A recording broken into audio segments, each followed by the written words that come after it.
ಎಲ್ಲ ಕನ್ನಡ ಚಿತ್ರಪ್ರೇಮಿಗಳಿಗೆ ನಮಸ್ಕಾರ. 24 ಬರ್ತಾ ಇದೆ, ಇವತ್ತು 20, 3 ದಿವಸ ಬಾಕಿ. ಏನಕ್ಕೆ ಹೇಳಿ, ಅಣ್ಣನ ಬರ್ಡೇ, 95ನೇ ಬರ್ಡೇ. ಅವರಿಗೆ ನಾನು ಮನಸಾರೆ ನನ್ನ ನಮನವನ್ನು ತಿಳಿಸ್ತಾ ಇದ್ದೀನಿ. ನೀವು ಎಲ್ಲ 24ನೇ ತಾರೀಕು ನೆನಪು ಮಾಡಿಕೊಂಡು ಅಣ್ಣನಿಗೆ ಒಂದು ನಮನ ಸಲ್ಲಿಸಿ. ನಮಸ್ಕಾರ.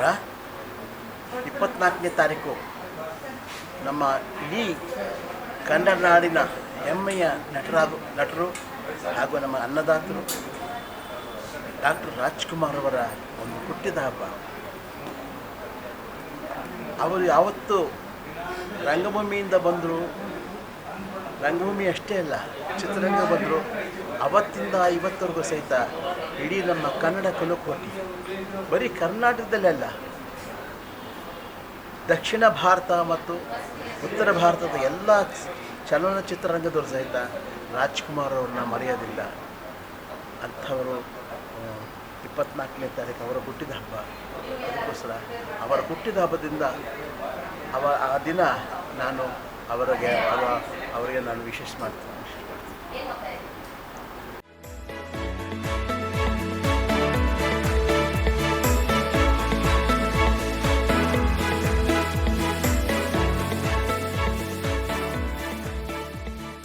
ಎಲ್ರಿಗೂ ನಮಸ್ಕಾರ. ಈ ದಿನ ಕನ್ನಡ ಸಾಹಿತ್ಯ ಪರಿಷತ್ತಿನಲ್ಲಿ 2 ಮಹತ್ವದ ಪ್ರಶಸ್ತಿ ಪುರಸ್ಕಾರಗಳನ್ನು ನೀಡುವಂತಹ ಒಂದು ಅದ್ಭುತ ಕಾರ್ಯಕ್ರಮವನ್ನು ನಾವು ಆಯೋಜಿಸಿದ್ದೇವೆ. ಡಾಕ್ಟರ್ ರಾಜ್ಕುಮಾರ್ ಸಂಸ್ಕೃತಿ ದತ್ತಿ ಪ್ರಶಸ್ತಿ ಹಾಗೂ ಪ್ರೊಫೆಸರ್ CH ಮರಿದೇವರು ಪ್ರತಿಷ್ಠಾನ ದತ್ತಿ ಪ್ರಶಸ್ತಿ. ಈ ಎರಡೂ ಕೂಡ ಕನ್ನಡ ನಾಡಿನ ಸಂಸ್ಕೃತಿಗೆ, ಸಾಹಿತ್ಯಕ್ಕೆ, ಚಲನಚಿತ್ರಕ್ಕೆ ಬಹಳ ದೊಡ್ಡ ಕೊಡುಗೆಯನ್ನು ಕೊಟ್ಟಂತಹ ಮಹನೀಯರು. ಅದರಲ್ಲೂ ಡಾಕ್ಟರ್ ರಾಜ್ಕುಮಾರ್ ಪ್ರಶಸ್ತಿ ಅನ್ನುವಂಥದ್ದು ಅವರಿಗೆ ದಾದಾ ಸಾಹೇಬ್ ಫಾಲ್ಕೆ ದತ್ತಿ ಪ್ರಶಸ್ತಿ ಬಂದಾಗ ಆ ಇಡೀ ಗಂಟನ್ನು ತಗೊಂಡ್ಬಂದು ಕನ್ನಡ ಸಾಹಿತ್ಯ ಪರಿಷತ್ತಿನಲ್ಲಿ ಅವರು ದತ್ತಿ ಪ್ರಶಸ್ತಿಗಾಗಿ ಸ್ಥಾಪನೆ ಮಾಡಿದ್ರು. ಅವರು ತಂದಂತಹ 1 ಲಕ್ಷ ಮೊಬಲಗಿಗೆ ಮತ್ತೆ ಪಾರ್ವತಮ್ಮ ರಾಜ್ಕುಮಾರ್ ಅವರು ಅದಕ್ಕೆ ಮತ್ತೆ ಮಿಕ್ಕ ಹಣವನ್ನು ಸೇರಿಸಿ 4 ಲಕ್ಷ ರೂಪಾಯಿಗಳನ್ನು ಸೇರಿಸಿ ಒಟ್ಟು 5 ಲಕ್ಷ ರೂಪಾಯಿಗಳ ಗೌರವ ಧನವನ್ನು ಇಟ್ಟು ಇದಕ್ಕೆ ಡಾಕ್ಟರ್ ರಾಜ್ಕುಮಾರ್ ಸಂಸ್ಕೃತಿ ದತ್ತಿ ಪ್ರಶಸ್ತಿ ಅನ್ನುವಂಥದ್ದನ್ನ ಮಾಡಿ ಕನ್ನಡ ಚಲನಚಿತ್ರರಂಗದಲ್ಲಿ ಮತ್ತು ನಾಟಕದಲ್ಲಿ ಯಾರು ಸೇವೆ ಸಲ್ಲಿಸಿರುವಂತಹ ಕಲಾವಿದರಿದ್ದಾರೋ, ನಿರ್ಮಾಪಕರಿದ್ದಾರೋ, ನಿರ್ದೇಶಕರು, ತಂತ್ರಜ್ಞರು, ಚಿತ್ರ ಸಾಹಿತಿಗಳಿಗೆ ಅಂತಹ ಒಬ್ಬ ಸಾಧಕರನ್ನ ಗುರುತಿಸಿ ಪ್ರತಿ ವರ್ಷ ಒಂದು ಪ್ರಶಸ್ತಿಯನ್ನು ಕೊಡಬೇಕು ಅಂತೇಳಿ ಡಾಕ್ಟರ್ ರಾಜ್ಕುಮಾರ್ ಸಂಸ್ಕೃತಿ ದತ್ತಿ ಪ್ರಶಸ್ತಿಯನ್ನು ಇಲ್ಲಿ ಸ್ಥಾಪಿಸಿದ್ದಾರೆ. ಆ ಪ್ರಶಸ್ತಿ ಪ್ರದಾನ ಇವತ್ತು ಇಲ್ಲಿ ನಡೀತಾ ಇದೆ. ಈ ಪ್ರಶಸ್ತಿ ಪ್ರದಾನಕ್ಕೆ ಆಗಮಿಸಿರುವಂಥವರು, ಪ್ರಶಸ್ತಿ ಪ್ರದಾನ ಮಾಡಲಿಕ್ಕೆ ಆಗಮಿಸಿರುವಂಥವರು ನಮ್ಮ ರಮೇಶ್ ಭಟ್ ಸರ್ ಅವರು. ಶ್ರೀ ರಮೇಶ್ ಭಟ್ ಸರ್ ಅವರು ಈ ಕಾರ್ಯಕ್ರಮದ ಪ್ರಶಸ್ತಿ ಪ್ರದಾನಕ್ಕೆ ಬಂದಿದ್ದಾರೆ. ಅವರಿಗೆ ಕನ್ನಡ ಸಾಹಿತ್ಯ ಪರಿಷತ್ತಿನ ಪರವಾಗಿ, ತಮ್ಮೆಲ್ಲರ ಪರವಾಗಿ ತುಂಬು ಹೃದಯದ ಸ್ವಾಗತವನ್ನು ಬಯಸ್ತಾ ಇದ್ದಾರೆ.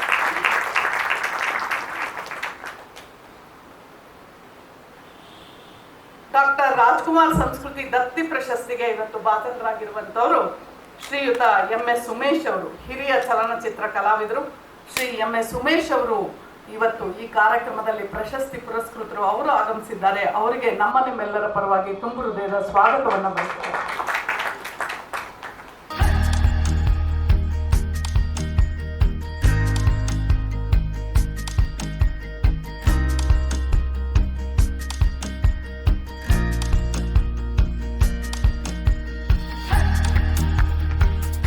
ನಾಯ್ಕರವ್ರದ್ದು ಯೋಗ ಇದೆಲ್ಲ ಹಠಯೋಗ. ಅದು ರಾಜ್ಕುಮಾರ್ ಅವರು ಕಲ್ತದ್ದು ಸಹಿತ ಹಠಯೋಗ. ಹಾಗಾಗಿ ರಾಜ್ಕುಮಾರ್ ಅವ್ರ ಜೊತೆಗೆ ನನಗೆ ಬಹಳ ಅನ್ಯೋನ್ಯವಾಗಿರ್ತಕ್ಕಂತಹ ಸಂಬಂಧ ಇತ್ತು. ನಾನು ದೂರದರ್ಶನಕ್ಕೆ ರಾಜ್ಕುಮಾರ್ ಅವ್ರನ್ನ ಸಂದರ್ಶನ ಮಾಡಿದೆ, ನಾನೇ ಸ್ವತಃ ಮಾಡಿದೆ. ಆಗ ಅವ್ರಿಗೆ ಒಂದು ಪ್ರಶ್ನೆ ಕೇಳಿದೆ, ಇಷ್ಟೊಂದು ಪಾತ್ರಗಳನ್ನು ವಹಿಸಿದ್ದೀರ, ಇಷ್ಟೊಂದು ಪಾತ್ರಗಳ ನಟನೆಯನ್ನು ಮಾಡಿದೆ, ಆ ನಟನೆ ಮಾಡಿದಾಗ ನಿಜವಾದ ಪಾತ್ರಗಳೇ ಅನ್ನೋ ಅಥವಾ ನಿಮ್ಮ ನಟನೆ ಅನ್ನೋದೇ ಗೊತ್ತಾಗೋದಿಲ್ಲ ನನಗೆ. ಇಷ್ಟು ಪಾತ್ರಗಳನ್ನು ಮಾಡಿದರೆ ನಿಮ್ಗೆ ಬಹಳ ಇಷ್ಟವಾಗಿರ್ತಕ್ಕಂಥ ಪಾತ್ರ ಯಾವುದು ಅಂತ ಕೇಳಿದೆ. ಸಹಜವಾಗಿ ನೀವು ಅವರು ಎಲ್ಲರೂ ಸಹಜವಾಗಿ ಈ ಪ್ರಶ್ನೆಯನ್ನು ಕೇಳಿರ್ತಕ್ಕಂಥದ್ದು. ಆದರೆ ನಾನು ವಿಶೇಷವಾಗಿರ್ತಕ್ಕಂಥದ್ದು ಕೇಳಿದಾಗ ಯಾತಕ್ಕೆ ಅನ್ನುವಂಥದ್ದನ್ನು ಪ್ರಶ್ನೆ ಕೇಳಿದಾಗ ಅವ್ರು ಹೇಳಿದ್ರು, ನಾನು ಇವತ್ತು ಯಾರಿಗೂ ಸಹಿತ ನನ್ನ ಚಿತ್ರವನ್ನು ನೋಡು ಅಂತ ಹೇಳಿಲ್ಲ. ಆದರೆ ಒಂದೇ ಒಂದು ಚಿತ್ರವನ್ನು ನೋಡು ಅಂತ ಹೇಳಿರ್ತಕ್ಕಂಥದ್ದು ಅಂದರೆ ಮಂತ್ರಾಲಯದ ಮಹಾತ್ಮ ರಾಘವೇಂದ್ರ ಸ್ವಾಮಿ. ಆ ರಾಘವೇಂದ್ರ ಸ್ವಾಮಿಗಳದ್ದ ಪಾತ್ರವನ್ನು ವಹಿಸಬೇಕಾದ್ರೆ ನಾನು ನಟನೆ ಮಾಡಲಿಲ್ಲ, ರಾಘವೇಂದ್ರ ಸ್ವಾಮಿಗಳೇ ನನ್ನ ಮೈಯಲ್ಲಿ ಬಂದು ಆ ಪಾತ್ರವನ್ನು ವಹಿಸಿದರು ಅನ್ನುವಂಥದ್ದು ಹೇಳಿರ್ತಕ್ಕಂಥದ್ದು. ಸೀತಾಪತಿಯ ಸಿಟಿ ಲೈಫು ಅದು ನಮ್ಮ ದೂರದರ್ಶನದಲ್ಲಿ ಬಂದಾಗ ಶ್ರೀಧರ್ ಮೂರ್ತಿಯವರು ಮತ್ತು ನಮ್ಮ ಉಮೇಶ್ ಅವರು ರಾಜ್ಕುಮಾರ್ ಮನೆಯಲ್ಲಿದ್ದರು. ಇವರ ವ್ಯಕ್ತಿತ್ವವನ್ನು ನೋಡಿ ಅವ್ರು ಹೇಳಿದ್ರಂತೆ, ಎಂಥ ದೊಡ್ಡ ಕಲಾವಿದರ, ಆದರೆ ಇವನು ಶಾಪಗ್ರಸ್ತ ಗಂಧರ್ವ. ಯಾಕಂದರೆ ಇವರ ಎತ್ತರ ಏನಾದ್ರು ಸ್ವಲ್ಪ ಜಾಸ್ತಿ ಆಗಿತ್ತು ಅಂದರೆ ಭಾಳ ದೊಡ್ಡ ಹೀರೋ ಆಗ್ತಾ ಇದ್ರು ಅಂತ ಹೇಳಿ. ಹಾಗಾಗಿ ಅವರ ಎತ್ತರ ಇವಾಗ ಕಡಿಮೆ ಆಗಿರೋದು ಸಹಿತ ಒಂದು ಆಕರ್ಷಣೆ, ವಿಶೇಷ ಆಕರ್ಷಣೆ ಆಗಿದೆ. ಹಾಗಾಗಿ ಅವರ ಹಾಸ್ಯ ನಟರಾಗಿ ಭಾಳ ಹೀರೋಗಿನ್ನ ಜಾಸ್ತಿ ಖ್ಯಾತಿಯನ್ನು ಪಡೆದಿದ್ದಾರೆ ಅಂತ ರಾಜ್ಕುಮಾರ್ ಅವರು ಹೇಳಿರ್ತಕ್ಕಂಥ ಘಟನೆ ಇವತ್ತು ಇಲ್ಲಿ ಜ್ಞಾಪಕ ಬರುತ್ತೆ. ಎಲ್ಲ ಕನ್ನಡ ಬಂಧುಗಳಿಗೆ ಮತ್ತು ಕನ್ನಡದ ಸಾಧಕರ ಸನ್ಮಾನಿತರಿಗೆ ನನ್ನ ಸಾಷ್ಟಾಂಗ ನಮಸ್ಕಾರ. ನನ್ನ ಪಾಲಿಗೆ ಒಂದು ದೊಡ್ಡ ಶುಭ ದಿನ. ನನ್ನ ನೆನಪಿನ ಬುತ್ತಿಯಲ್ಲಿ ಈ ನೆನಪನ್ನು ಕೆಳಗೆ ಇರೋದಕ್ಕೆಲ್ಲನೂ ಕೆಳಗೆ ಹಾಕಿ ಇದನ್ನು ಮೇಲಿಡುವಂಥ ಒಂದು ಸುದಿನ ಇದೆ. ರಾಜ್ಕುಮಾರ್ ಅವರ ಹೆಸರಲ್ಲಿ ಏನೇನು ಪವಾಡಗಳು ನಡೀಬಹುದು ಅಂತ ಈಗ ಅಧ್ಯಕ್ಷರು ಹೇಳಿದರು. ಅದೇ ಅಧ್ಯಕ್ಷರು ನನ್ನನ್ನು ಒಂದು 55-58 ವರ್ಷದ ಕೆಳಗೆ ನನ್ನನ್ನು ಹಿಂದಕ್ಕೆ ಕರ್ಕೊಂಡು ಹೋದರು. ಅಣ್ಣ ಅವರು ಹೇಳಿದಾಗೆ ಇದು ಸರಸ್ವತಿ ಇರುವ ಜಾಗ. ಇವತ್ತು ಸುದೀನ ಅಂತ ನಾ ಯಾಕೆ ಹೇಳಿದೆ ಅಂತಂದರೆ, ಪ್ರಶಸ್ತಿಯ ಬಗ್ಗೆ ಅವರೆಲ್ಲವನ್ನೂ ಹೇಳಿದರು. ಇತ್ತೀಚೆಗೆ ಪ್ರಶಸ್ತಿ ಮಾರಾಟಕ್ಕಿರುತ್ತೆ ಎಲ್ಲ ಕಡೆನೂ. ಸರ್ಕಾರಿ ಲೆವೆಲಲ್ಲೂ ಮಾರಾಟಕ್ಕೆ ಸಿಕ್ಕುವಂಥ ವಸ್ತು ಆಗಿದೆ. ಆದರೆ ನಮ್ಮ ಅಧ್ಯಕ್ಷರು ಜೋಶಿ ಅವರು ಹೇಳಿದಾಗೆ ಇದು ಬಹಳ ಶುದ್ಧವಾಗಿ ಸಾತ್ವಿಕ ಜನರು ಸೇರಿ ಮಾಡುವಂಥ ಒಂದು ಪ್ರಶಸ್ತಿ. ಅದು ಕೂಡ ನಮ್ಮ ದೊಡ್ಡ ಒಂದು ಸಂಸ್ಕೃತಿಯ ಪ್ರತಿನಿಧಿ ಡಾಕ್ಟರ್ ರಾಜ್ಕುಮಾರ್ ಸಂಸ್ಕೃತಿ ದತ್ತಿ ಪ್ರಶಸ್ತಿಗೆ ಪಾತ್ರರಾಗಿರ್ತಕ್ಕಂಥವರು ಹಿರಿಯ ಚಲನಚಿತ್ರ ಕಲಾವಿದರು, ರಂಗನೆಂಟರು ಆದಂತಹ MS ಉಮೇಶ್ ಅವರು. ಉಮೇಶ್ ಅವರು ಎಲ್ಲರಿಗೂ ಚಿರಪರಿಚಿತರೆ. 800ಕ್ಕೂ ಹೆಚ್ಚು ಚಿತ್ರಗಳಲ್ಲಿ ಅವರು ಅಭಿನಯಿಸಿದ್ದಾರೆ. ಡಾಕ್ಟರ್ ರಾಜ್ಕುಮಾರ್ ಅವರು ದಾದಾ ಸಾಹೇಬ್ ಫಾಲ್ಕೆ ಪ್ರಶಸ್ತಿಯನ್ನು ಬಂದಂತಹ ಸಂಪೂರ್ಣ ಇಡುಗಂಟನ್ನ ಕನ್ನಡ ಸಾಹಿತ್ಯ ಪರಿಷತ್ನಲ್ಲಿ ದತ್ತಿನಿಧಿಯಾಗಿ ಸ್ಥಾಪನೆ ಮಾಡಿದ್ರು. ಪಾರ್ವತಮ್ಮ ರಾಜ್ಕುಮಾರ್ ಅವರು ಅದಕ್ಕೆ 4 ಲಕ್ಷವನ್ನು ಸೇರಿಸಿ ಒಂದು ಅಮೂಲ್ಯ ನಿಧಿಯಾಗಿ ಸ್ಥಾಪನೆ ಮಾಡಿದ್ದಾರೆ.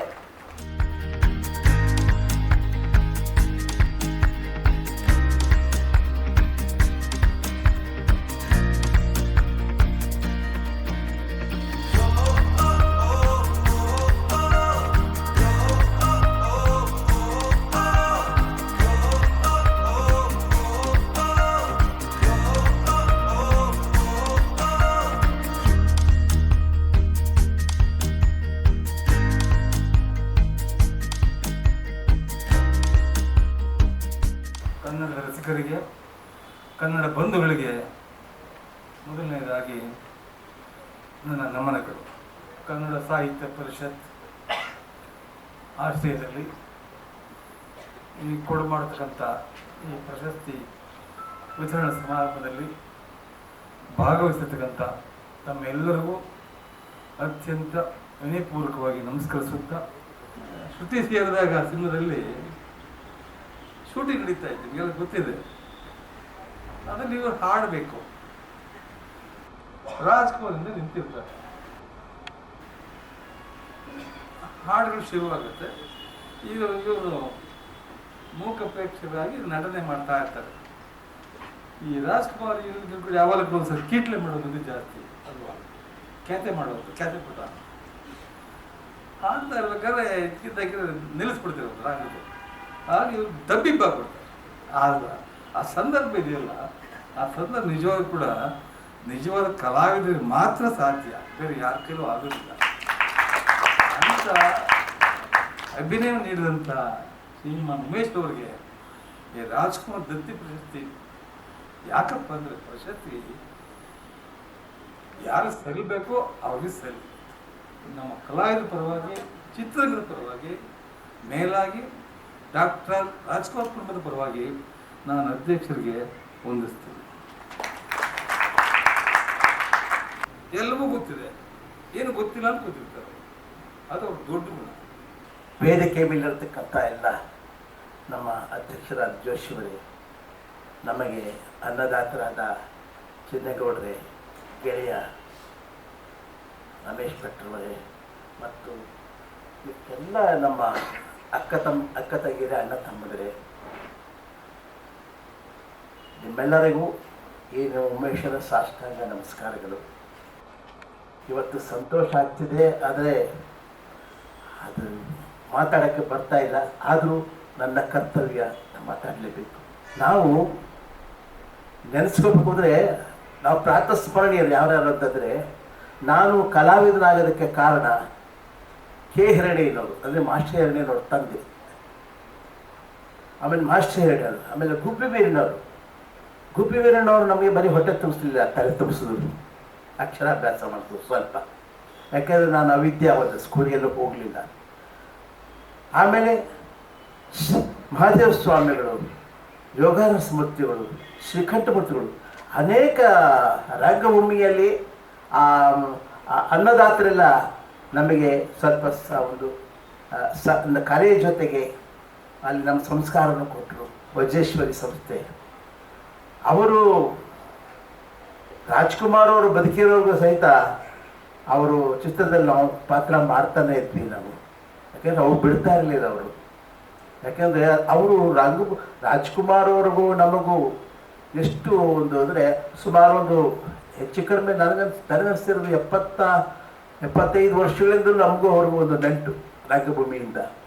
ಅವರು ರಂಗಭೂಮಿಯಲ್ಲಿದ್ದಾಗ ನಾವು ಸಣ್ಣ ಹುಡುಗರು ಜೊತೆಲೇ ಇರ್ತಿದ್ವಿ, ಅವರ ಮಕ್ಕಳ ಪಾತ್ರಗಳನ್ನು ನಾವು ಮಾಡ್ತಾ ಇದ್ವಿ. ಹಾಗೆ ಬಂಧನ ಬೆಳ್ಕೊಂಡ್ಬಿಡ್ತು, ಸಂಬಂಧ ಬೆಳ್ಕೊಂಡ್ಬಿಡ್ತು. ಚಿತ್ರರಂಗದಲ್ಲೂ ಅದೇ ಸಂಬಂಧ ಬೆಳೀತು. ಅವರ ಒಂದು ಹಾಡು, ಕೆಲವು ಹಾಡುಗಳಲ್ಲಿ ಮನೆಯಲ್ಲಿ ಕುಳಿತಿದ್ದಾಗ ನಾನು ಹಾರ್ಮೋನಿ ನುಡಿಸಿದ್ದೀನಿ, ಅವರು ಹಾಡಿದ್ದಾರೆ. ಮತ್ತು ಅಷ್ಟೇ ಅಲ್ಲ, ಒಂದು ಘಟನೆ ನಾವು ನೆನೆಸ್ಕೋಬೇಕು. ರಾಜ್ಕುಮಾರ್ ಅವರು ನಮ್ಮನ್ನೆಲ್ಲ ಬಿಟ್ಟು ಹೋದಾಗೆ ಒಂದು ಸ್ವಲ್ಪ ಕೆಲವು ತಿಂಗಳಾದಮೇಲೆ ಪಾರ್ವತಮ್ಮನವರು ನನ್ನನ್ನು ಮನೆ ಕರೆಸಿದ್ರು. ನೋಡಿ ಉಮೇಶ್ ಅವರೇ, ನಮ್ಮ ಯಜಮಾನರು ನೆನಪಾಗ್ತಾ ಇದೆ, ನೀವು ಅದು ಸ್ವಲ್ಪ ಹಾರ್ಮೋನಿ ನುಡಿಸಿ, ಅವರು ನಾಟಕಂದು ಗುಬ್ಬಿ ಕಂಪ್ನಿಯಲ್ಲಿ ಏನೇನು ಹಾಡ್ತಿದ್ರು ಆ ಹಾಡುಗಳೆಲ್ಲ ಸ್ವಲ್ಪ ನುಡಿಸಿ ಅಂತಂದರು. ಆವಾಗ ನಮಗೆ ಎಲ್ಲ ಗೊತ್ತಿತ್ತು ಹಾಡುಗಳು, ಬೇಡ್ರ ಕಣ್ಣಪ್ಪದ್ದು, ರಾಮಾಯಣ ನಾಟಕ ಮತ್ತು ಸಾಹುಕಾರ ನಾಟಕ ಇದೆಲ್ಲ ಗೊತ್ತಿತ್ತಲ್ಲ, ಎಲ್ಲ ನುಡಿಸ್ತೆ. ಸುಮಾರು ಒಂದು 2 ಗಂಟೆಗಳ ಕಾಲ ನುಡಿಸ್ತೆ ನಾನು. ಅವರು ಎಲ್ಲ ಕೇಳಿ ಕಣ್ಣಲ್ಲಿ ನೀರು ಹಾಕಿದ್ರು. ಯಾಕೆಂದರೆ ಅವರಿಗೆ ಆ ಕಣ್ಣಪ್ಪ ನಾಟಕದ ಹಾಡುಗಳಂದ್ರೆ ಭಾಳ ಇಷ್ಟ. ಎನ್ನ ಸಿರಿಯೇ ಎನ್ನ ದೊರೆಯೇ ಎನ್ನ ಸುಖದ ಭಾಗ್ಯ ನಿಧಿಯೇ ಎನ್ನ ಸಿರಿಗೆ, ಅವರ ಪ್ರತಿಯೊಂದು ಹಾಡುಗಳು ಸಹಿತ ನನ್ನ ಕೈ ಹಾಡಿಸಿದ್ರು, ಖುಷಿ ಪಟ್ಟರು. ಖುಷಿಗಿನ್ನ ಚೆನ್ನಾಗಿ ಪಾಪ ಅವರ ನೆನಪು. ಯಾಕೆಂತಂದರೆ ಇಡೀ ಕರ್ನಾಟಕಕ್ಕೆ ಅಲ್ಲ, ಇಡೀ ಭಾರತಕ್ಕೆ ರಾಜ್ಕುಮಾರ್ ಅವ್ರನ್ನ ನಾವು ಮರೆಯೋದಕ್ಕೆ ಸಾಧ್ಯ ಇಲ್ಲ. ಸಿನಿಮಾ ರಂಗದಲ್ಲಿ ಅನೇಕ ನಿರ್ಮಾಪಕರು, ನಿರ್ದೇಶಕರೆಲ್ಲ ಇವತ್ತೆಲ್ಲ ನಮ್ಗೆ ಅವಕಾಶ ಕೊಟ್ಟಿದ್ದರಿಂದ ಇವತ್ತು ನಾನು ನಿಮ್ಮ ಮುಂದೆ ಒಬ್ಬ ಕಲಾವಿದನಾಗಿ ಕಾಣಕ್ಕೆ ಸಾಧ್ಯ. ರಾಜ್ಕುಮಾರ್ ಪ್ರಶಸ್ತಿನೇ ಆಗಲಿ ಅದನ್ನ ಸರಿಯಾದ ಒಂದು ಸಾಧಕರಿಗೆ ಕೊಡಬೇಕು ಅಂತ ತೀರ್ಮಾನ ಮಾಡಿ ಕೊಟ್ಟಿದ್ದಾರೆ. ಇದಕ್ಕೂ ನಾನು ಬಾಧ್ಯನೋ ಏನೋ ಗೊತ್ತಿಲ್ಲ, ಅಂತೂ ಅವರ ಪ್ರೀತಿ ಅಪಾರ. ಯಾಕಂದರೆ ಇವತ್ತು ಕರ್ನಾಟಕದಲ್ಲಿ ನಾನೇನು ಗಳಿಸಲಿಲ್ಲ. 74 ವರ್ಷ ಆಯಿತು ನಾನು ಬಣ್ಣದ ಬದುಕು ಬಂದು. ಸಿನಿಮಾ ರಂಗ ಮುಂದೆ 64 ವರ್ಷ ಆಯಿತು. ನಾನೇನು ಗಳಿಸಲಿಲ್ಲ.